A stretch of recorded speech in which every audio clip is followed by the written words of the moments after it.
So take a listen to this. The question is, how do the Bengals offensive linemen feel?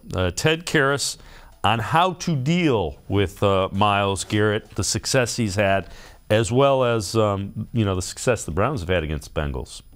We didn't do what we've done in the past couple of weeks here, which is try and neutralize their great playmakers. And obviously he's a dynamic player. So we're going to be focused on him. Obviously we're going to send him, the attention that he deserves because he can, bust up the game a little bit. So, we're going to, practice hard. And it really all comes down to technique too. You can't freak out when you play a dynamic player like that. But, we're going to give him the attention he deserves. One thing, Ted, that Sam said just a couple moments ago was after that game, the team collectively had to look themselves in the eye and say, that's not who we want to be coming out of the bye. We can be so much better. How did you take that message? I agree, saying that it wasn't who we want to be. I mean, that was a tough night on Halloween. We know we had one more game after that till the bye, and we've done a good job since then. I think it comes down to the effort and attention to detail that we're preparing at, and guys being ready to perform their best when it counts the most on Sunday afternoon. So whatever the routines these guys have been doing, we need to keep it up. Everyone's kind of gotten in the flow of a season here. And now as it winds down to the crunch time, we really need our best performances. And that offense, and especially that offensive line, has played significantly better for Cincinnati since that loss to the Browns.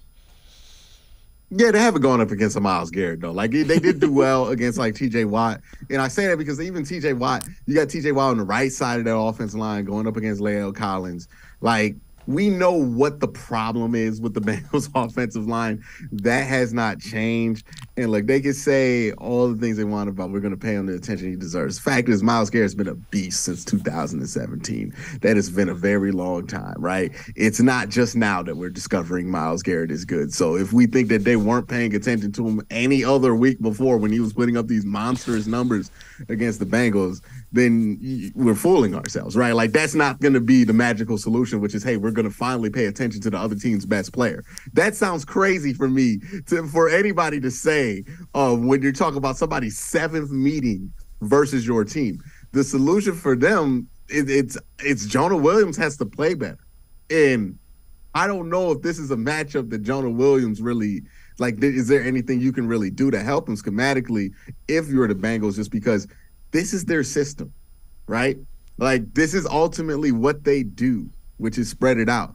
They're not a run-heavy system like the Browns where we can always keep an extra guy in because that's what we do. That's how we plan everybody getting open based off of that. They don't do that. They need those 4 or 5 guys out there. So, again, this is going to be onus on the Browns to take advantage of those matchups when they happen early, especially, and then do what you can on the offensive side to make the margin big enough to force them into those matchups for the rest of the game to maintain that lead.